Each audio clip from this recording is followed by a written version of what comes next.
hello everyone job education channel आपको स्वागतम जनाइছো इतिमध्ये junior assistant 17টাকৈ পদ মুকলি হৈছে আৰু এই 17টা জুনিয়ৰ এসিস্ট্যান্ট পদ আপোনালোকৰ একেলগে পৰীক্ষা হ'ব আৰু ইয়াৰ বাবে নটিফিকেশন আউট হৈছে এপ্লাই কাৰণে ডেট মুকলি কৰিছে সো গটিকে আপোনালোকে যদি এডিআৰই 3.0 কাৰণে প্ৰিপাৰেচন কৰি আছে তেতিয়া আপোনালোকৰ কাৰণে বহুত বেছি ভাল হ'ব কাৰণ প্ৰিপাৰেচনটো আপোনালোকে লৈ যাব পাৰিব আগবঢ়াই কাৰণ কিবা এটা এক্সাম যদি আগত থাকে তেতিয়া আমি প্ৰিপাৰেচনটো ভালকে আগুৱাই লৈ যাব পাৰো কাৰণ একো এক্সাম নোহোৱাকে আমি যদি প্ৰিপাৰেচন কৰি থাকো 2 বছৰ বা 1.5 বছৰ বা 1 বছৰ দিন তেতিয়া আমাৰ প্ৰিপাৰেচন টেষ্ট কৰিবৰ কাৰণে একো আমাৰ হাতত নাথাকে সো আমি যদি এক্সাম এটা ফোকাস কৰি লওঁ তেতিয়া আমাৰ কাৰণে বহুতখিনি উপকৃত হ'ব সো গটিকে 17টা জুনিয়ৰ এসিস্ট্যান্ট পদ মুকলি হৈছে আৰু দুটা এমএ পাস সকলৰ কাৰণে এপ্লাই কৰিব উল্লেখ কৰিছে সো গটিকে 17টা জুনিয়ৰ এসিস্ট্যান্টৰ কাৰণে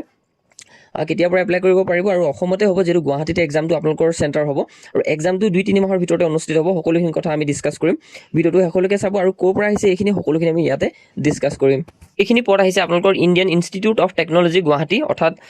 আইটি ফালৰ পৰা আহিছে Indian institute of technology Guwahati IIT Guwahati আৰু ইয়াৰ বাবে ইনভাইট কৰিছে আপোনালোকৰ অনলাইন এপ্লিকেশন আৰু ইয়াতে এপ্লাই কৰিবৰ কাৰণে আপোনালোকৰ যিখিনি 17টা পদ আছে 17টা জুনিয়ৰ এসিস্ট্যান্টে আছে সকলোখিনি জুনিয়ৰ এসিস্ট্যান্টে হয় গতিকে ইয়াতে উল্লেখ কৰিছে 17টা ইয়াতে 17টা টোটাল আছে আনৰিজাৰ্ভৰ কাৰণে আপোনালোকৰ 4টা আছে এই আনৰিজাৰ্ভৰ সকলো ক্যান্ডিডেটে অৰ্থাৎ কম্পিটিশন কৰিব পাৰিব আৰু এসসি কাৰণে এটা আছে আৰু এসটি কাৰণে দুটা আছে ওবিসি এনসিএল ৰ কাৰণে 6টা আছে আৰু ওবিসি যদি আপোনালোকৰ এনসিএল হয় নন ক্ৰিমি লেয়াৰ যদি আপোনালোকৰ উলিয়াই ৰখা হৈছে এনসিএল খন যদি আপুনি ইতিয়ালৈকে উলিওৱা নাই উলিয়াই ৰাখিব যদি উলিয়াই ৰখা হৈছে তেতিয়া আপোনালোকে ইয়াতে এপ্লিকেশন ফিজটোত ৰেহাই পাব নহলে আপুনি 1000 টকা দিব লাগিব আপোনাৰ যদি এনসিএল আছে তেতিয়া আপুনি 500 টকা দি ইয়াতে পেমেন্ট কৰিব পাৰিব আৰু ইডব্লিউএছ কাৰণ ইয়াতে উল্লেখ কৰিছে 4টা সৰ্বমুঠ আপোনালোকৰ 17টা আছে আৰু ইয়াতে কৈছে আপোনালোকৰ ভ্যাকেন্সি কিনি the number of vacancy may vary depending upon occurrence of upcoming vacancy arising out of promotion of regular junior assistant to the post of senior assistants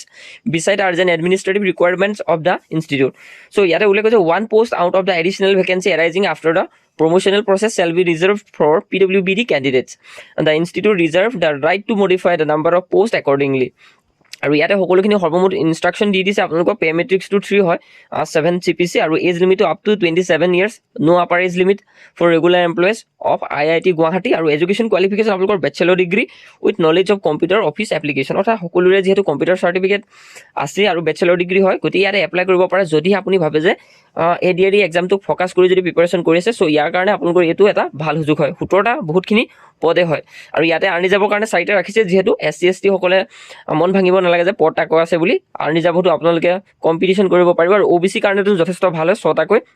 পদ আছে আৰু ইয়াতে যদি চাই আপোনালোকৰ এসিস্ট্যান্ট ৰেজিস্ট্ৰাৰৰ কাৰণে উল্লেখ কৰিছে দুটা পোষ্ট আৰু ইয়াতে ইডব্লিউএছ ৰ কাৰণে এটা আছে অৰ্থাৎ ইকোনমিক্যাল উইকাৰ সেকশনৰ কাৰণে এটা আৰু আনৰিজাৰ্ভৰ কাৰণে এটা আছে ইয়াতে পে মেট্ৰিক্সটো আপোনালোকৰ 10 হয় ইয়াৰ দৰমহাটো যথেষ্টখিনি ভাল হয় আৰু মাষ্টাৰ ডিগ্ৰী হ'ব লাগিব ইয়াতে এট লিষ্ট আপোনালোকৰ 55% মাৰ্কস লাগিব আৰু equivalent grade of B in the UGC 7 point scale আৰু ইয়াতে desirable 5-year relevant administrative আপোনালোকৰ এক্সপেৰিয়েন্স লাগিব in educational administration অথবা আপোনালোকৰ comparable experience in research establishment and অথবা আপোনালোকৰ order institute of higher education in a group B post in supervisory capacity at least at pay level 8 আৰু ইয়াতে প্ৰেফাৰেন্সখিনি ইয়াতে আপোনালোকৰ প্ৰেফাৰেন্স দিয়া হ'ব বুলি কৈছে preference will be given to the candidate who have experience যিসকলৰ এক্সপেৰিয়েন্স আছে জেনেৰেল এডমিনিষ্ট্ৰেশ্যনত তেওঁলোকে ইয়াতে প্ৰেফাৰেন্স পাব আৰু ইয়াতে উল্লেখ কৰিছে সকলোখিনি কথা কাৰণ ইয়াৰ কিন্তু এক্সামটো খুব সোনকালে অনুষ্ঠিত হ'ব সো গতিকে জুনিয়ৰ এছিষ্টেণ্ট যদি আপুনি এপ্লাই কৰিম বুলি ভাবিছে সোনকাল কৰক ইয়াৰ বাবে আপোনালোকে উল্লেখ কৰি দিছে এপ্লিকেশন ফিজ কিনি যদি আপুনি জুনিয়ৰ এসিস্ট্যান্টৰ এপ্লাই কৰিব বিচাৰে ওবিসি ক্যান্ডিডেট এজনে আপোনাৰ এনসিএল যদি সাৰ্টিফিকেট আছে ওবিসি এনসিএল অৰ্থাৎ ওবিসি নন ক্ৰিমি লেয়াৰ যদি আপোনালোকৰ সাৰ্টিফিকেটখন আছে তেতিয়া আপুনি 500 টকাত এপ্লাই কৰিব পাৰিব যদি আপোনাৰ এনসিএল নাই আপোনালোকে তেতিয়া 1000 টকাৰ পেমেন্ট কৰিব লাগিব ইয়াতে আৰু ইয়াতে উল্লেখ কৰি দিছে আপোনালোকৰ যেহেতু টোটাল 1000 টকা হয় জেনেৰেল আৰু ওবিসি সকলৰ কাৰণে আৰু ইয়াতে এসসি এসটি ওমেন এপ্লিকেন্ট পিডব্লিউবিডি applicant are exempted from payment of application fee আৰু লগতে ইয়াতে applicant should fill the online application form provided in the link below অৰ্থাৎ ইয়াতে লিংক দি দিছে আপোনালোকৰ এই লিংকটোত আপোনালোকে এপ্লাই কৰিবৰ কাৰণে ভিজিট কৰিব লাগিব মই ডেসক্ৰিপচনত দি থৰিম আৰু লিংকটো এক্টিভেট হ'ব আপোনালোকৰ 13 ডিসেম্বৰৰ পৰা অৰ্থাৎ আপোনালোকৰ ডেসক্ৰিপচন চেক কৰিব আপোনালোকে নিশ্চয়ৰূপে এপ্লাই কৰিবৰ কাৰণে সুবিধা হ'ব মই ডেসক্ৰিপচনৰ লিংকটো দি থৰিম আৰু এজ ইলেকশ্যন ইয়াতে উল্লেখ কৰি দিছে এসসি এসটি ওবিসি পিডব্লিউডি এক্স সাৰ্ভিসমেন সকলক ইয়াতে দিয়া হ'ব গভৰ্ণমেণ্ট অফ ইণ্ডিয়াৰ ৰুল মতে আৰু ইয়াতে উল্লেখ কৰিছে SC ST OBC candidate who apply against unreserved